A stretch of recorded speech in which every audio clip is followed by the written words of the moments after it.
So we're starting, yes. Okay, yes, welcome tonight for the artist talk and conversation with Sabina Sabolović, Siniša Ilić, and me, Ivana Marjanović. I'm currently at Kunstraum, Innsbruck, where the solo exhibition of Siniša Ilić is coming to an end this week. And originally we planned to have this artist talk here in the space with the audience, but due to the restrictions of traveling, we decided to make a Zoom online talk. I will present the speakers or our colleagues and friends. Siniša Ilić was born in 1997 in Belgrade. He holds a bachelor degree and master degree from the Academy of Fine Arts in Belgrade. He's a co-founder of the Walking Theory Group and Art and Theory platform that was initiated by the group of theoreticians and artists in the late 2000s in Belgrade. Siniša Ilić showed his work in former Yugoslav art spaces as well as in the international context, among other at the Tate Modern, Georges Pompidou Center, Cadist Art Foundation in Paris, Museum of Contemporary Arts in Belgrade, Galleria Nova in Zagreb, and he has participated in various theater projects, residencies, and received different art awards.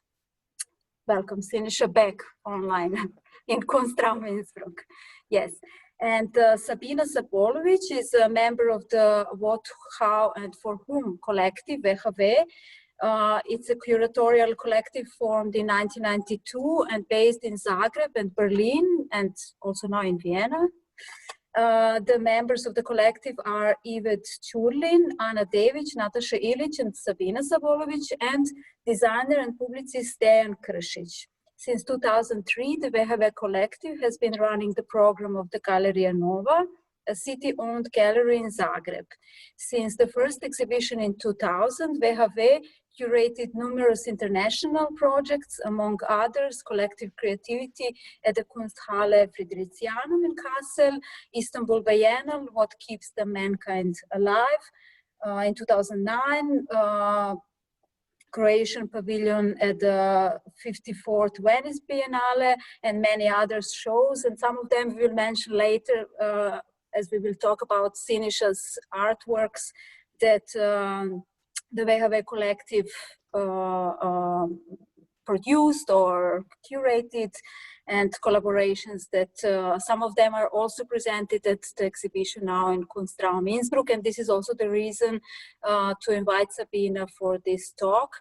And also, as me and Siniša already had two, I think, artist talks online for the audience here in Kunstraum, and we have been talking a lot in the last 3 months very intensively about this project and also other projects that we parallelly to this one do. I thought that it will be great that we have another perspective and to bring us to come to some new thoughts and new perspectives on his work. Thank you very much, Ivana and Siniša, for the invitation. I'm very glad to be here.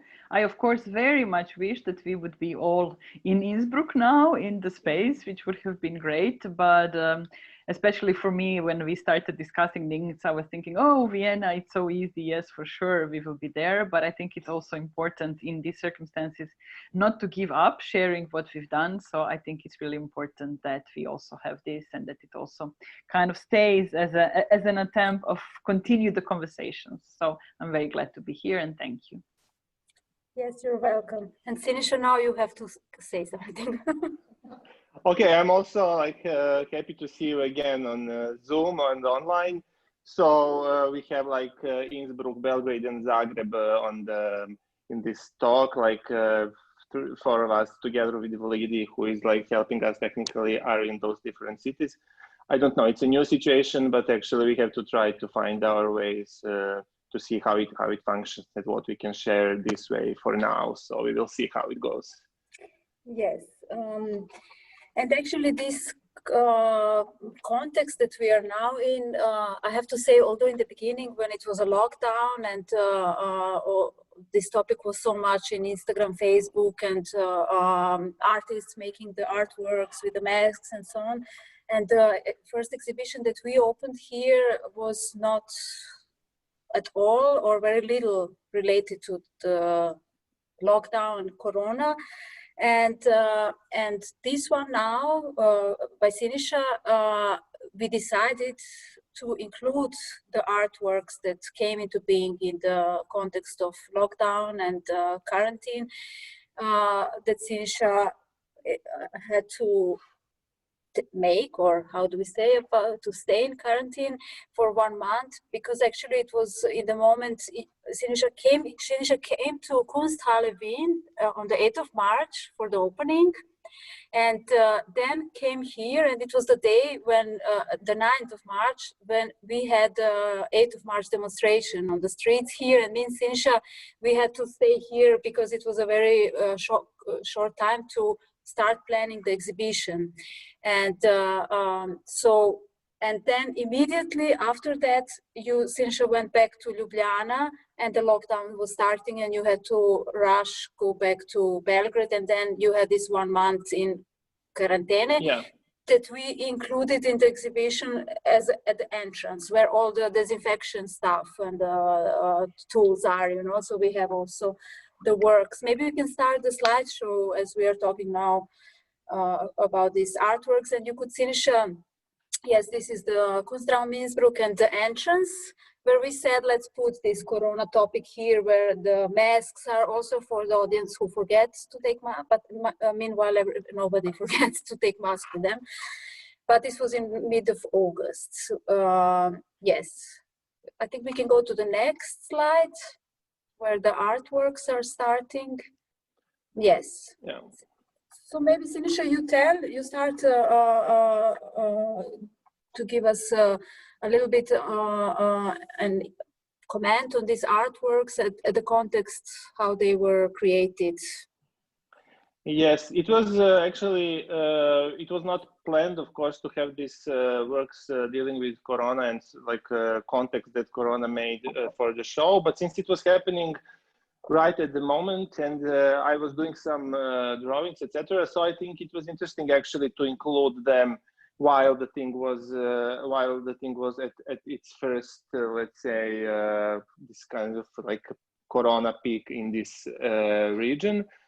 So somehow also when structuring the exhibition and the space, we also discussed how actually this can be shown to somehow propose or how to say it, like define some kind of way of like going through the space and understanding the other works.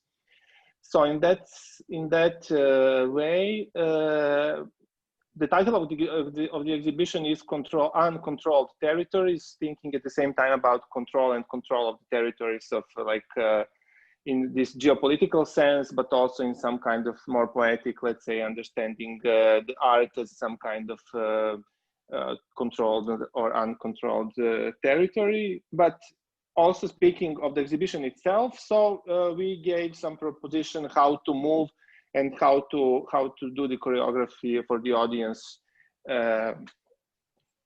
concerning the Corona, but in general different topics that are in the show. So at the entrance was the wall that somehow blocks the entrance, and there is a series of drawings called Europe 1 and 2, and it's like I don't know, maybe 30 or 40 drawings of those militarized and generic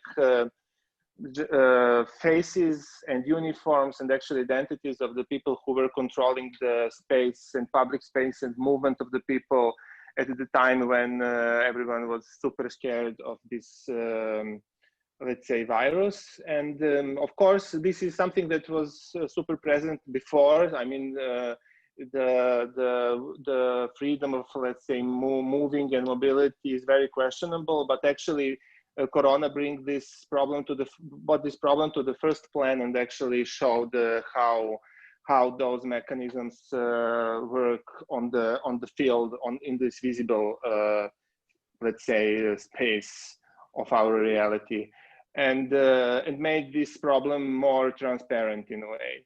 So since I had this, in a way, it was a little bit like an adventure of coming back home from Austria and Slovenia. Actually, I was in a way, okay, I'm like over 40, but I was shocked how actually those figures were present, and actually how all the points of, let's say,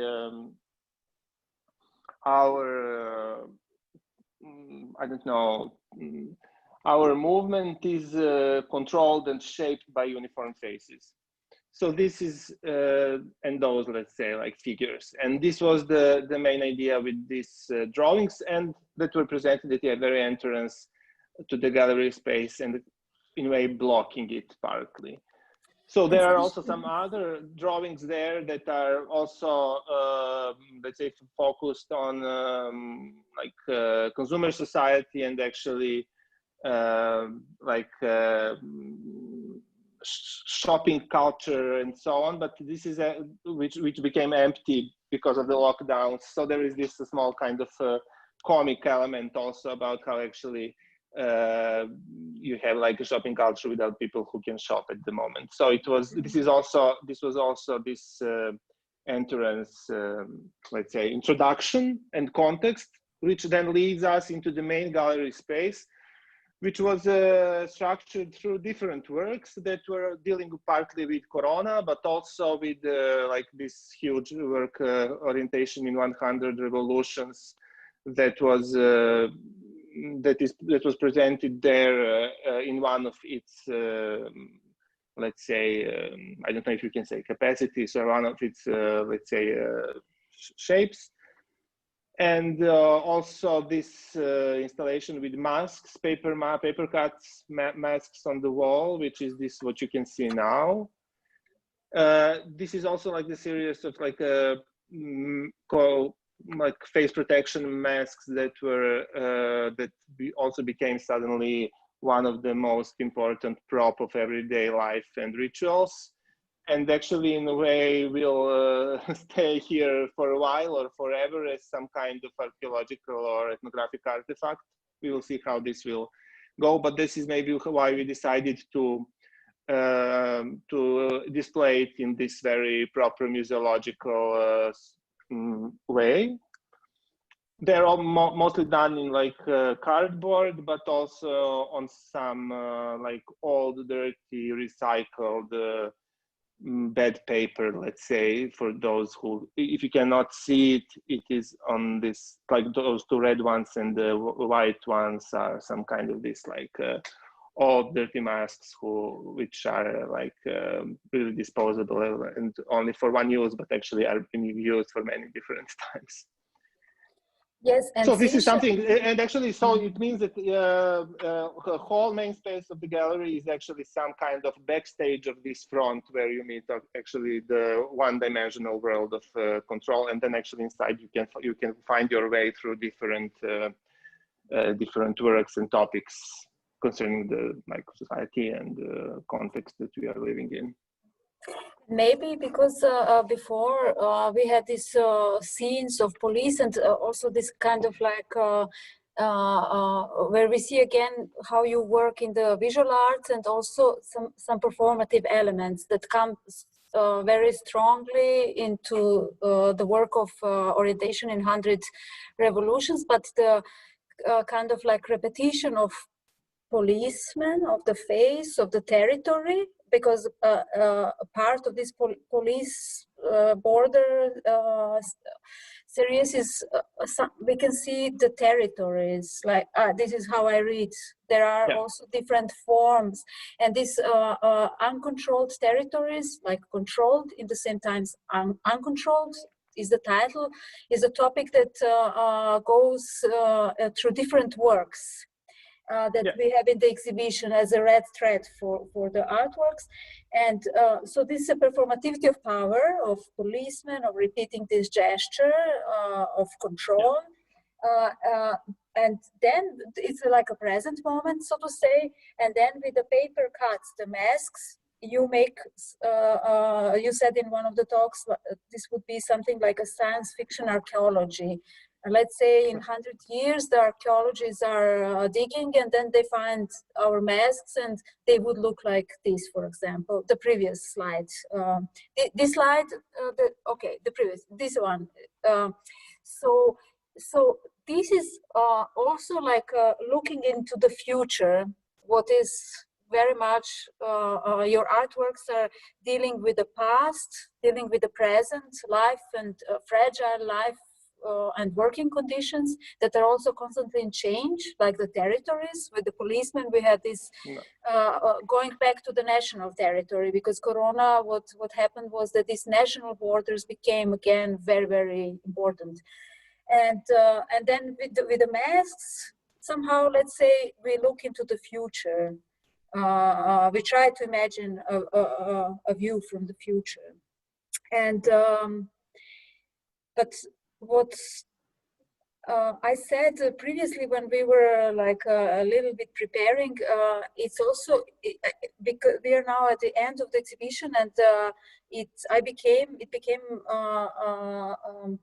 very much like present in my mind that we are going to set it down on Monday next week, and you haven't been here at all. And it was planned actually in the beginning that you are at the opening, that you also do some of the wall paintings that we gave up, as it was not possible to travel, or it was possible, but you would need to stay 2 weeks in quarantine. And then we gave up also that you and Bojan George, with whom you worked on the orientation in 100 revolutions, come back now at the end, and that we do together with the local performers, that we work on this action in the public space that we did yesterday with bringing the image orientation in 100 revolutions to the street, and to the, we hang it at the city hall, and then we did it again in the shopping mall, Kaufhaus Tirol, together with an orchestra, street noise orchestra, leftist orchestra. We will have a documentation soon online. And again, let's say one topic is this curating and exhibiting a solo show, which is like a lot of work. And for you, like from that distance, we did it in Viber, and you were drawing everything, and you were just once here before to see the space in March. And then in August, we opened the exhibition. And then also like to have this performance with the people that Bojan yesterday had a short support message through Skype, but you cannot really like do the the directing in this way. And it comes back to my mind again, this topic of control, you know, because how much you can control, you know, because things were happening yesterday also with the orchestra, and people start doing things, you know, choreographies, and so things happen, you know, in how much control you can have from far away at your own solo show. So how is this now for you, you know? Yeah.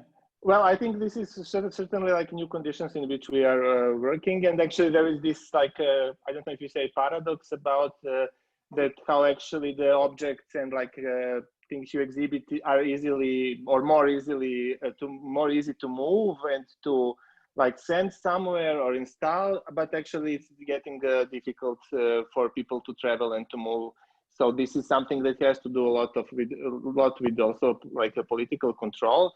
But at the same time, for working on a show, I think this is somehow like this thing of like trust in curators or in artists and their own, let's say, way of working is something that is getting really important, and something that will be more and more present in the working procedures. And also, actually, there is something because. Like in this online communication, sometimes it is more intensive even than when it's when you come to install the show and then leave. So in a way, we had, let's say, all together with all those like collaborators, not only two of us, or few of us who know each other, we had like extensive, in a way, communication, and somehow the thoughts and the concepts of the show were then shared with you and then with other people. So there is this like totally different dramaturgy of the time and sharing the thoughts and concepts with other people. So in a way, maybe not to sound, let's say, I don't know, too romantic or something, but somehow actually it is much more time spent that we all spend together in a way. And actually also knowing the spaces and rooms and our like living rooms and kitchens from the backgrounds of all those meetings. So in a way, there is this new level of like communicating and having trust in collaborators. And during the preparation of the show, I would say in the best like in the best mode. I don't know. And you know, for me, because I see curating international exhibitions in Innsbruck, it's one part of the work here, but it's very important for me to involve local people, audience, not only as audience, but also artists. And this was one of the ideas for doing the performance here, to involve local artists. Maybe we can go further in the slides to this So to create this kind of like exchange, you know, the input that comes from an exhibition like from somewhere else, and to create some kind of conversation between the artworks. And the next slide. Yes, here. So we had this orientation in 100 Revolution, which is a 100 square meter print image that commemorates October Revolution, but also discusses 99 more revolutions, which are actually many of them social movements such as Occupy, Black Lives Matter, and so on. And then we had this second artwork that we see on the tables now here, that also inspired the title of the show, Images of Regulated and Uncontrolled Territories. And one of the works we will see on the later slide, we found out that the book, because you used old books like the monographs of that represent territories like Germany, or we found out that the other book is representing the Alpine mountains here, and you intervened in these pictures. And these kind of connecting these artworks that were created in different contexts, like the intervention in this representative imagery of regions and territories, and then the revolutions and the social movements. This was one of the processes that we also kind of developed further, the orientation in 100 Revolutions in the context of climate change. And with maybe we can go to the next slide and show the video where we see this. This was in the public space and in the shopping mall, performing the image, so to say, now in a different context. And the next slide, yes, here we see on the right side the images of regulated and uncontrolled territories, where we see actually a mountains that are here in this region, that is also one of these kind of representative tourist areas of nature that is very much controlled nature. And this is what you also work on in these images, this kind of like emphasize break. No. This one, original 100 revolutions, is actually a very, I mean, in a way it's simple, but also very complicated work. So it can be presented in different ways. It can be done only as like intervention with this huge picture. It can be done only in combination with text and performative actions. So the main idea was somehow to create this abstract picture that somehow relates to the lists of uprisings and revolutions, but at the same time not using the like typical iconography of revolutionary art, or like a very figurative and like easy to understand pictures.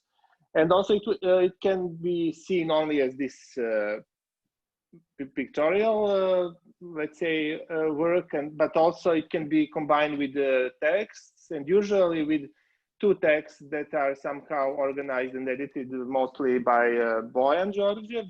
One is this just a list of different anti-establishment movements in the last 100 years and revolutions, and this is what you mentioned, Ivana. And other textual part is one beautiful chapter from Oscar Davičo's novel poem, where he actually somehow also lists all different kind of entities, human beings, single people, orphans, like lost souls, and then he goes to the non-human entities like sponge, mountains, planets, that should somehow think about like raising hands and voice for the better future, let's say. And in a way, this is some kind of mosaic of things that can be directed in that way, that this work talks about changes in let's say revolutions. And what was interesting for this exhibition, and this is something also that is interesting in the context of previous question, that actually you as a curator was also the director of the performances, because we couldn't come. And actually, this is one of those things. One of those versions of the performance was filmed on the iceberg there, close to Innsbruck. And this is maybe we will play this film. It's short. This is like a filmed performative action in a way. And this is actually how. Maybe the most poetic version of this work, where in the huge like landscape, you have this kind of intervention that is maybe huge and monumental in the gallery space and white box context, but when it goes out, it gets totally differently. You can understand it totally differently in the sense of size and how you actually move this object that somehow then becomes a big performance prop in a way. So those are those drawings on the photographs of mountains that were by accident. I mean, they are also close to Innsbruck. I didn't know even that, but actually this is something that was like a great coincidence.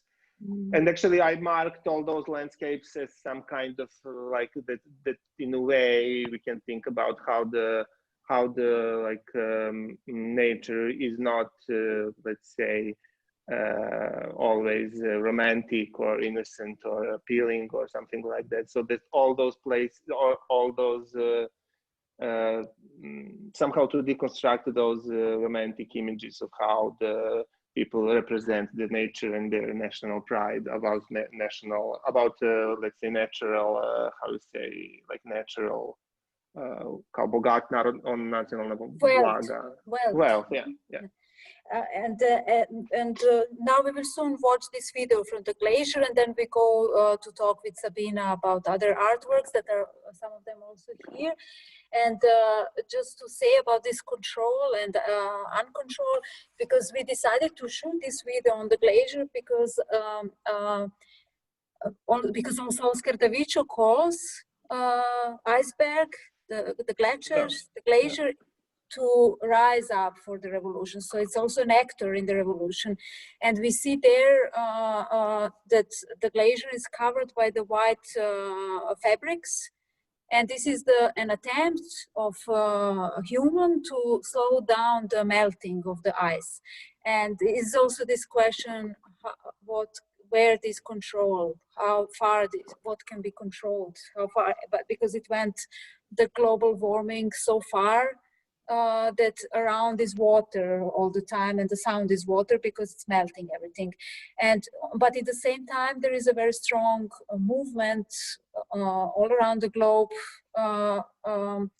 that criticize global capitalist measurements and economy that leads to this kind of destruction of nature and crisis. So maybe we watch this video and then we can move on with works that with Sabina we will talk about. Yes, let's watch the video.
Yes. Okay, thanks a lot. I mean, when we were discussing kind of how to proceed and how to link, we also realized that a lot of topics that are kind of opened up already in this exhibition have been present and have been part of Sinisha's work and research. So we made together a selection of few of them where we felt they kind of connect and could offer somehow a bit more insight into into Sinisha's practice. So I would maybe ask for the first slide of the works that we prepared. The work that we thought we would start with is Waste, which was a really elaborated installation. And I think also for me, in a way, it also connects to some of the key words that were already mentioned in the exhibition, how in a way it's a combination of works, but also a very thoughtful approach toward the space and building the space and also kind of building the viewing experience. This is an installation that was done for an exhibition that we curated this was in the Museum of Modern and Contemporary Art in Rijeka, but it was part of what is called a Labin Industrial Biennial. In the whole project, we really tried to think together how to even understand the notion of industry in these days. And this is also something that we will, I think, continue discussing, because just as with this kind of, uniform people, and I think that there is this very strong line of kind of images of humans, which for me is very interesting, how Sinisha approached them and how do we recognize them. And here also, in a way, I think Siniša had a very interesting view into thinking what is the image of industry and what is the image of the worker, also worker from some past times and also the worker of today. So maybe it would be nice, Siniša, if you can introduce it a little bit. You were also working with the collection and the, let's say, display elements, furniture from the museum. Yes, and thanks, Sabina, for bringing this work here also, because it is somehow interesting to connect with the show in Innsbruck. So what was some kind of starting point for me when you invited me to to make a work for this biennial is to go through the collection and somehow to see what are the works that can be inspiring for me, let's say, for this new piece.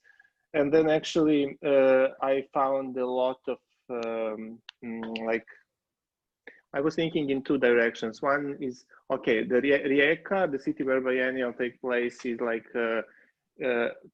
where, let's say, industrially developed city through the history from the beginning of 20th century all the way to now, to like more recent times, let's say now, because the industry is not existing anymore in that way. So maybe, I don't know now, but actually in the history it was very developed international city and like living and working context.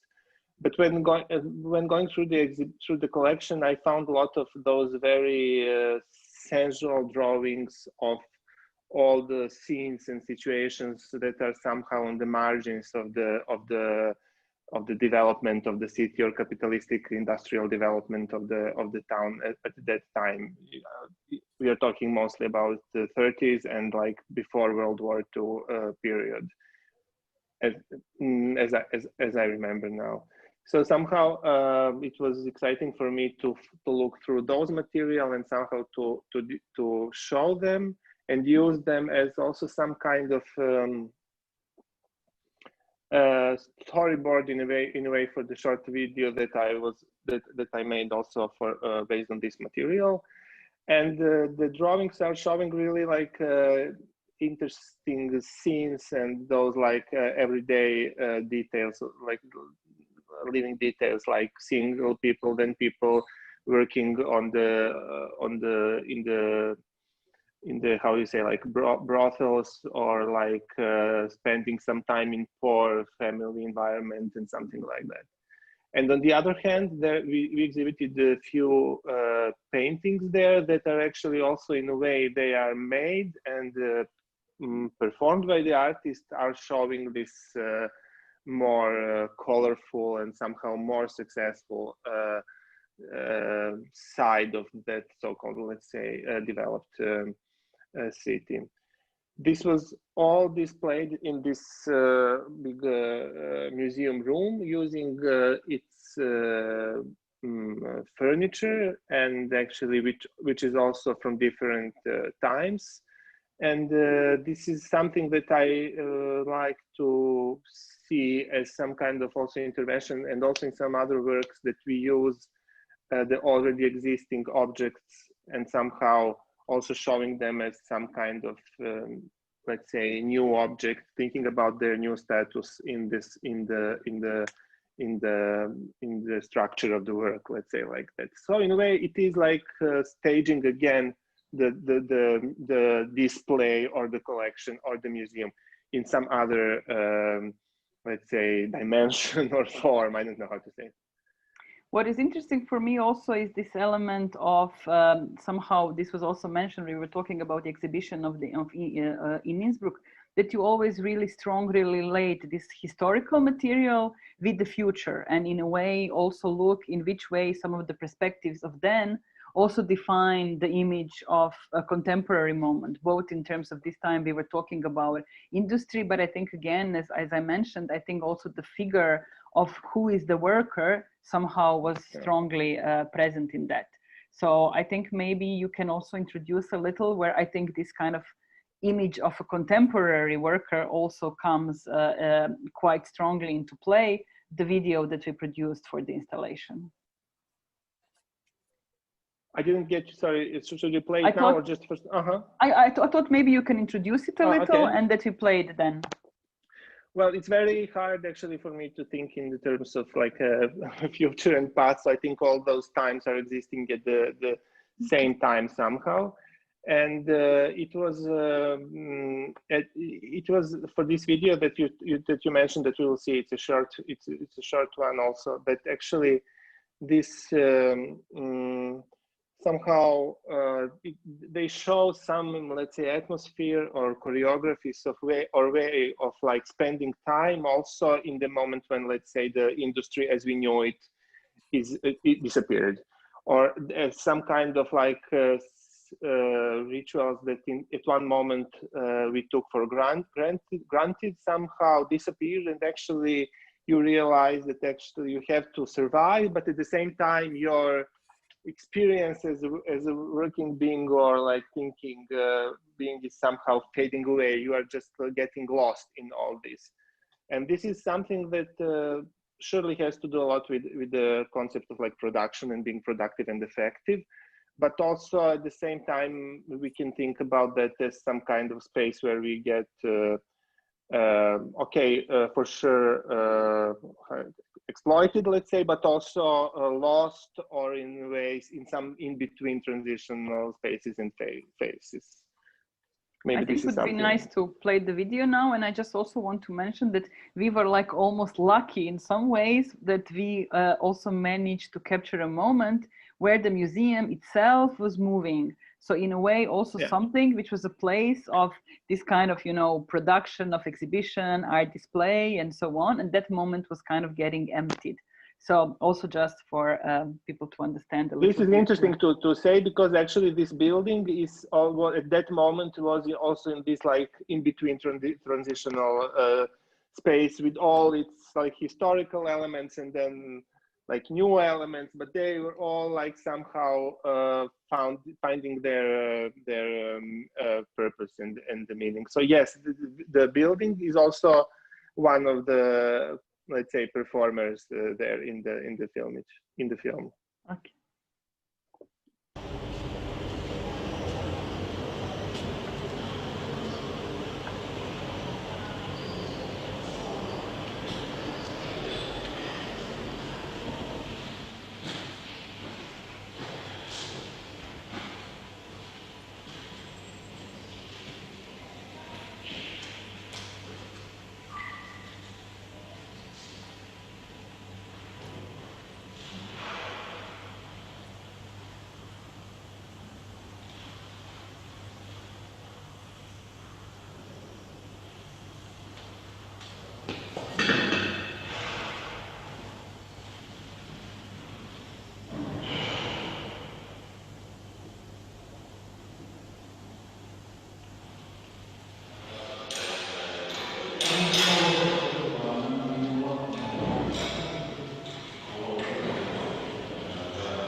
Ne znam da smo počeli na polju. Može, ajde, čuo se. Bye.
Yes, we have this work also here at Kunstraum Innsbruck, and it's also interesting how you, Siniša, decided to position it in the exhibition. It's actually on the whole wall. I think you named in the drawings how which work shall we wear, like the class society wall. And we have the drawings and the reproduction of the documentation of the work class society, how it would look if you painted it on the wall. And then we have this class society originals and the reproduction, and in between is this work waste that we saw now, the video. So it's kind of contrasting the class society where you take a look at the service industry and the division of labor within the service industry, who works, and this again performativity of this serving and who works in the service industry. And then here we have the cultural workers. As you told me, in the end is this moment where museum workers, on one hand, is this post-industrial time where everything gets so kind of like waiting and looking at the telephone, and then it speed up. And you wanted to make another video that would kind of be a contrast to this through the lockdown and slowing down, but you didn't make it. And it's very symptomatic why you didn't make it. It's very like actually the answer is very short. The idea was at one point when we were preparing the show to make this short film or something about slowing down, because this was also in some of those privileged seconds during the lockdowns you could think about how the things and world would be functioning if the things would slow down. But actually this of course was just, let's say, I mean, it is an interesting thing to think about and to imagine, but actually this was not possible because things actually are speeding up even double now. So that this is, for example, why I couldn't work on this on time, let's say, or something like that. So it is like how you say it. It has its consequences. How to put it? Like so, things are connected, and actually, there is no slowing down. There is no slowing. There is no slowing down. Yeah, it feels maybe more than ever also a period where we need to understand what kind of action we can do. And maybe I would like to connect that, if we go please back to the slideshow, Lidi, to the next work we wanted to talk about, which is called Imprint Social Graphic Art. So somehow this element of social engagement, also action in the political and social context, was also something that you were interested in, both in your work, but also again in relating to, let's say, we still kind of consider it as one of the most fruitful periods, exactly because of the density and heaviness of the political situation. So the 30s and the social graphic of those times. So I think it would be interesting if you can also talk a little bit about what were the works that you related to here. Again, how did you work with the display, and how did you work with the level of visibility of these works and their resonance in the present? This is the work that is that was somehow that is connected with the one in Rijeka. It was done in the Museum of Contemporary Arts here in Belgrade with their collection of the artists from the 30s. It is actually interesting. It's called like social art here. I don't know if it is some kind of expressionism and using a form of print and graphics in the 30s to somehow talk about the leftist politics. And this is like really the collection is beautiful. There is a lot of there is a lot of those prints in the collection. And what is also interesting is actually that this is the art that actually somehow I grew up with, and that was very present in our, let's say, like some kind of visual education, and something that is very present in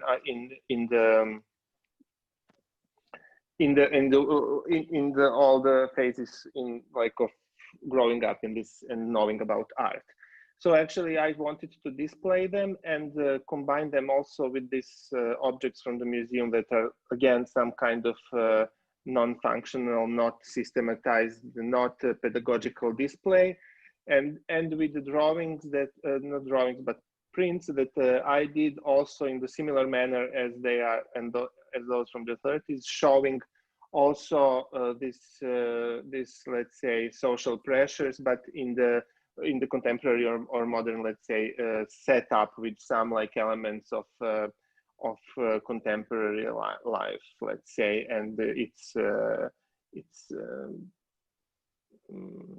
objects and like ways of organizing life and so on.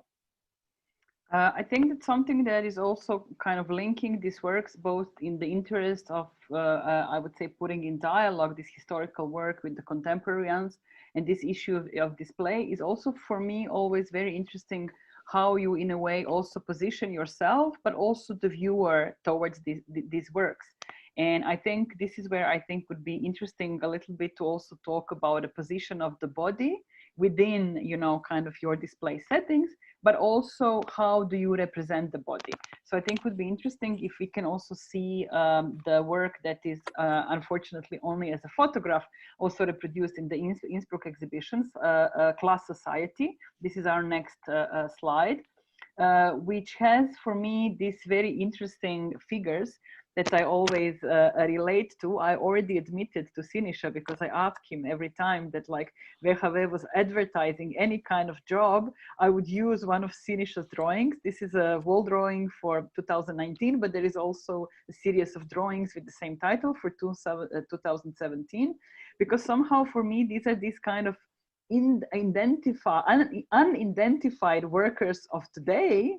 But on the other hand, like their positions, the mood they're in, also somehow their disconnection is something that I always very much related to. So I was thinking it would be interesting if you can say also a little bit about this series, both of drawing and these wall drawings, and also especially maybe reflect how you see the disposition of a worker. And also I would say quite often, for me, it had a resonance also of a cultural worker, although it could be, as David Graeber say, any of the bullshit jobs that we are these days very much surrounded with. So to present this a bit, please. I can say like shortly, I find like most of those, let's say, figures in a way, in a combination of being busy and depressive, and in a way very lost in this space of like working, producing, spending time, like free time. So this is this kind of let's say field of emotions, and this is also something that is visible on this on those paintings and drawings and prints also.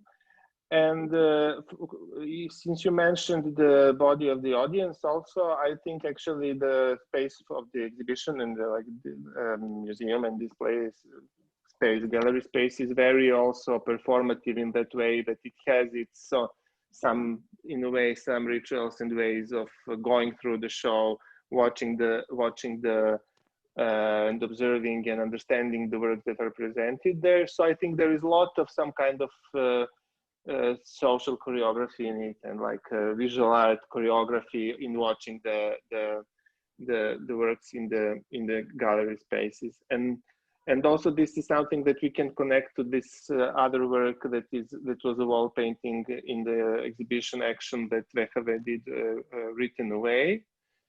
And I don't know if I maybe this is maybe something. Yes, this is the next slide, please. This is the next work, yeah. Yes. But I can maybe first then.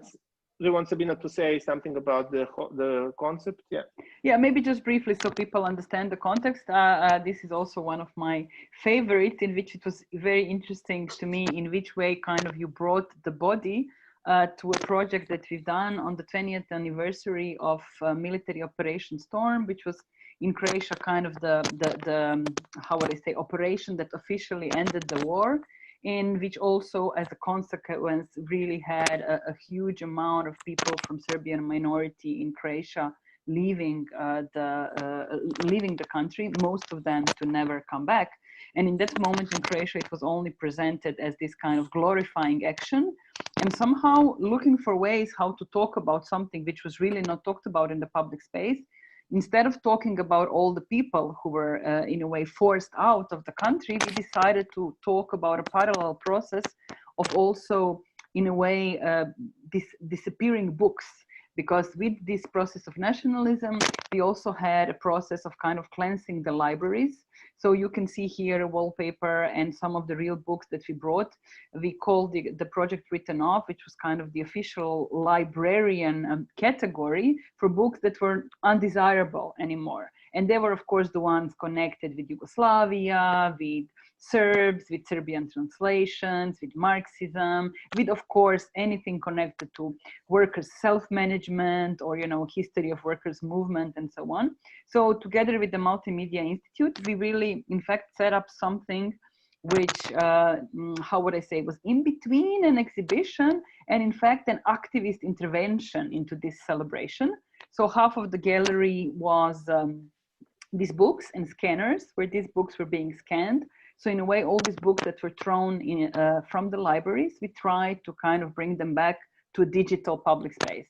And in a way, you, Siniša, were invited to intervene in the second half of the space. And it was interesting for me, again, going back to the beginning and somehow the relationship of trust, that in a way, we only told you about the project and you kind of had a bianco, let's say, both walls, but also kind of, you know, a space to react to it. So if you can maybe a little bit say, and also connect it with the previous work, how did you decide to do this wall drawing?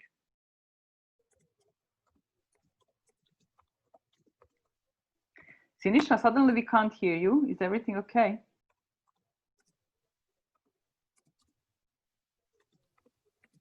Can you hear me now? Yes. Yes, it's okay. Okay, so I unmuted myself. Okay. Yes, this was like a very interesting invitation to do the painting on the wall on this occasion, and actually it is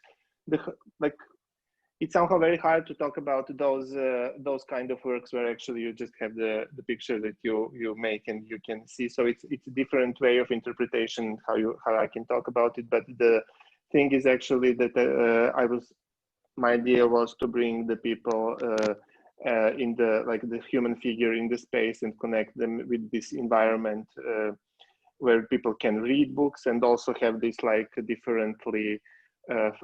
different formations, let's say, of human bodies and their let's say multitude of images and identities that they can present in the space.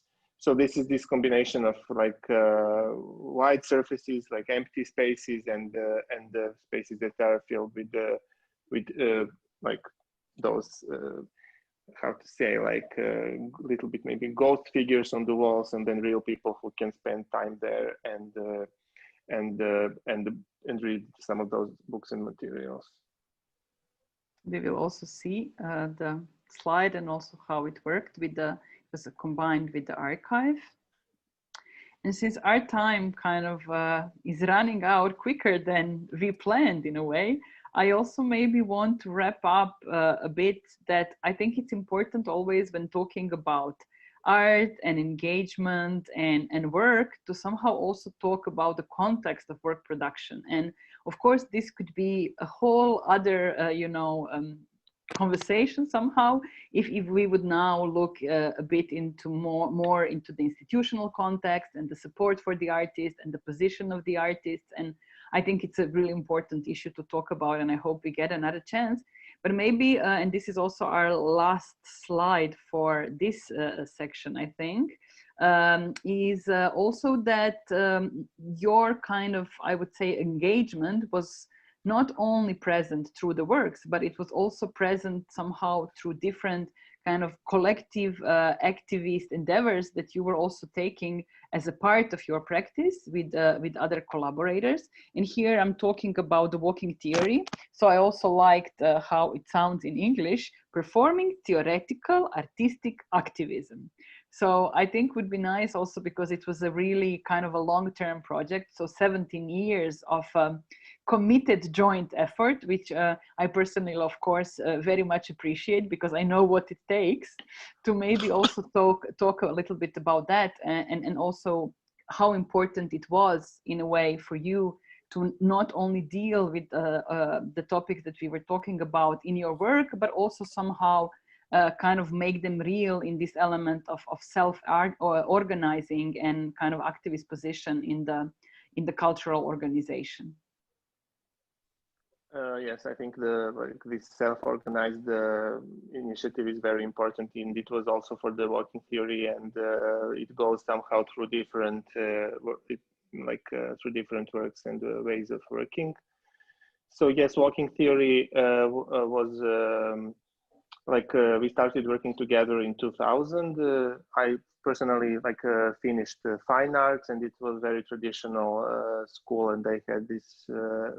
I studied painting in the Faculty of Fine Arts, and colleagues of mine also came from different fields of university educational backgrounds, like theater, theory, musicology, and so on. And in a way, I mean, I can say I learned a lot about art at the Faculty of Fine Arts, but actually after finishing it, we somehow felt the need to explore those like interdisciplinary way of working and communicating between us, let's say, among this group of people. And at the beginning, it was there was like maybe 6 of us, and Professor Miško Šuvaković and the people from different fields. And then we started as some kind of working group, but then reading group, and then later developed different kind of self-organized models of thinking and working in the field of art and culture. So from this, one of the most important maybe thing about the walking theory platform is that the KH journal that was published, that has 20 issues dealing with the different topics like contemporary dance, ready-made in art, self-organization, and performance and politics, and so on. So we were working mostly somehow in multidisciplinary, but maybe mostly in the field of performing arts, and also thinking, and now when I think about that, maybe one of the strongest aspects of this working together was exploring the differently structured ways of working and collaborating with people and sharing authorships, and like sharing like some space resources with other people on the self-organized art scene. And somehow in later years, walking theory didn't have this like hard or I say like strict core of people who are working together, but somehow collaborating with different initiatives on self-organized scene. As I can see it now, it was very like really important period, let's say, of my life and artistic practice. And also somehow, I don't know, we stopped working at one point. We got a little bit older and also in a way tired of it, and our living conditions changed also. But also one thing that was now when I'm thinking about it is actually that the general model of living somehow changed from those 2000s. So now this, let's say, precarity is much stronger, and then it's much, and it means that it is in a way much harder to maintain the collectivity and all those let's say to find time to communicate, to think about it. So everything is really getting more complicated and in a way demanding also. Yeah, I have a feeling that. Sorry, no, finish. No, this is maybe for this short time. I mean, walking theory has its archive online, so those journals are possible to to read and to find. So this is but for this occasion, I think this was maybe the most important thing to mention, that actually spending time together and working and finding different positions in this structure of co-authorship and so on was maybe the most exciting or somehow interesting thing for me to mention now.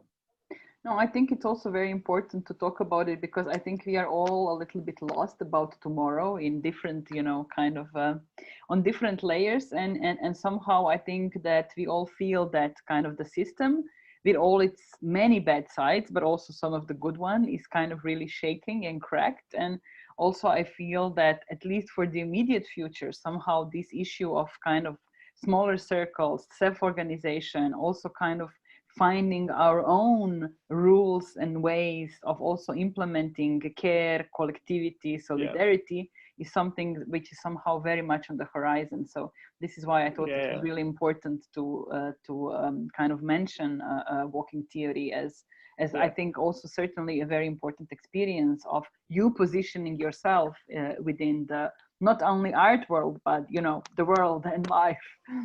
Yes, this is very like, I think we are very like soon we'll think about all those practices as you mentioned again, let's say that way. So this is something that is waiting for us. Okay, I would like to say, if somebody from the audience on the other side of the Zoom has questions, you can write them in the questions and answers box, and we will respond. And just to comment, meanwhile, to this period of walking theory, it was also for me for us, because I was back then in Belgrade, and together with Vida Knežević, we co-initiated Context Gallery, and this was also the context where I got to know Siniša Ilić. And one of the things that we did was that the walking theory did the projects where inviting other people from the independent scene, and we took part in the self-organized education in arts SOS project that also developed, and the issues of the magazine then were part of these projects. And the project developed, I think, also in the next issues of the magazine. And for us, it was very important, because we also came from the university and studied art history, and it was we were very much disconnected from the activism. All this we found out on our own through self-organizing. We connected to other initiatives, and one of them was walking theory, and it was very important also for self-education, and also this exchange with Ana Vujanović, Marta Popivoda, Bojan Đorđev, Eva, I don't remember the surname, and it was really also one of the projects that very much inspired later our work, and also at the festival we kept coming back together. And in Vienna at the Wienwoche Festival, we initiated projects with Natasha Mackuljak, and we invited you and Bojan to kind of like coordinate and artistically direct one of the projects that had this structure. And this was also for us, when we applied for the festival directors, one of the inspirational ideas of organizing and opening the spaces also of the festival to other people through these collective processes. I also want to mention that maybe, you know, for another conversation, there is a whole chapter of Sinisha's life, which, although I know him quite closely, when I was researching and preparing for the talk, I was impressed with the number of scenographies that he's done, quite often in an intensive collaboration process with Bojan Đorđev, which I also think would be a very kind of interesting next chapter of conversations, also in terms of how these two spaces kind of come together, of visual arts and of theater, and in which way also the influences kind of work. but I have a feeling that we don't have questions right now, and we have been talking more than an hour. And I think also in terms of kind of collective care, we are also all aware how exhausted everyone is by Zoom conversations. So I think it would be a good gesture to also kind of be kind with our audience and wrap up while they're still really following us. But I don't know if you, Ivana or Siniša, had some last thoughts too. For me, I just want to say that it's always great to get a chance to kind of dig in deeper into Siniša's work. For me, this is one of the important conversations in life that I kind of continue having, and I'm also looking forward to numerous collective joint endeavors in the future. I can just agree on this, and it was really pleasure, and this is something that I really like about solo show of this kind, is to go deeper in the practice and also discover and see aspects of work maybe that I didn't understand that way before, because, and this is really like I started to really have a big appreciation for this kind of curating solo shows, because I didn't do it for some time since the Context Gallery, and it was a great thing to do, and we go on with the next project, Siniša. We talk hoping Friday. that we can also be together in a real space for the next one, I think. Yes, I hope we see us then maybe at Kunstraum at some of the upcoming exhibitions. Yes, that Sabina is co-curating. Thank you very much, and see you. Thank you, Ivana. soon. Thanks, Sabina, and everyone on Zoom. So thanks. Thanks a lot. Bye. Bye. Bye. Thanks, Vlidi, also. Yeah, Vlidi, thank you.